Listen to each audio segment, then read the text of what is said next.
Hi friends, welcome back to my channel. ఈరోజు నేను చెప్పబోయే కథ పేరు పెద్ద పులితో ఆడుకునే సూరయ్య కథ. పేదవాడైన తిమ్మయ్య కామందు దగ్గర అప్పు చేసి జీవితమంతా ఆ అప్పు తీరకపోవడంతో మంచం పట్టాడు. మనోవ్యాధి ఎక్కువైన తిమ్మయ్య కొడుకు సూరయ్యను కామాందు దగ్గర పనికి అప్పగించి కన్నుమూస్తాడు. ఎలాంటి జాలి, దయ, కరుణ లేని కామాందు చిన్నవాడైన సూరయ్యను చిత్రహింసలు పెడుతూ ఉంటాడు. ప్రతిరోజు చాకరీ చేస్తున్నప్పటికీ కడుపు నిండా తిండి పెట్టకపోవడమే కాకుండా పసివాడని చూడకుండా సూరయ్యను రాచి రంపాన పెడుతూ ఉంటాడు కామాందు. కామాందు హింసను తట్టుకోలేని సూరయ్య చెప్పా పెట్టకుండా ఊరి వదిలి పారిపోతాడు. ఎన్నో చిత్రహింసలను అనుభవించిన సూరయ్యకు మనుషులంటే తీవ్రమైన అసహ్యం ఏర్పడింది. కామాందు ఇంటి నుంచి బయటపడ్డ సూరయ్య ఎటుబడితే అటు కొండలు కోనలు దాటుకుంటూ ఓ పెద్ద కారడవిలోకి వెళ్ళిపోయాడు. అక్కడ ఒక జలపాతం కింద కొండగుహ కనిపిస్తే అక్కడే ఆగిపోయి ఉండసాగాడు. అడవిలో దొరికే పండ్లు ఫలాలను తింటూ జీవనం సాగించాడు. అలా 7 సంవత్సరాలు గడిచాయి. గెడ్డము మీసాలు పెరిగాయి. మౌనంలో మాటలే మరిచిపోయాడు.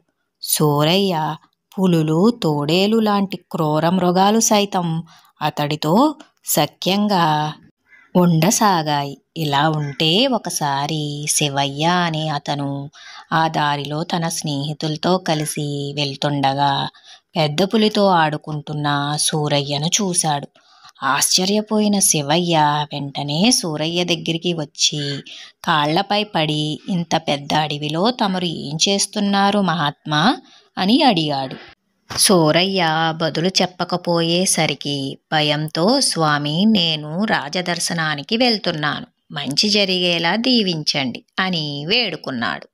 శివయ్య తర్వాత స్నేహితులతో కలిసి రాజదర్శనానికి సాగిపోయాడు.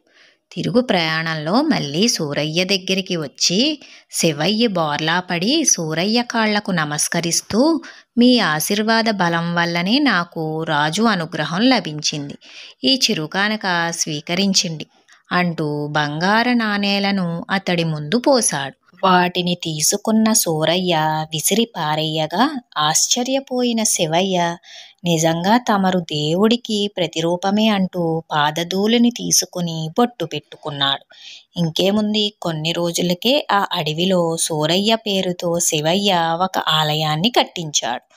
భక్తుల రాకపోకలు కూడా మొదలయ్యాయి. సత్రాలు, దుకాణాలు వెలసాయి. వ్యాపారాలు కూడా మంచిగా ఊపందుకున్నాయి. అడుగడుగునా హుండీలు, నౌకర్లు, సేవకులు ఎందరో తయారయ్యారు.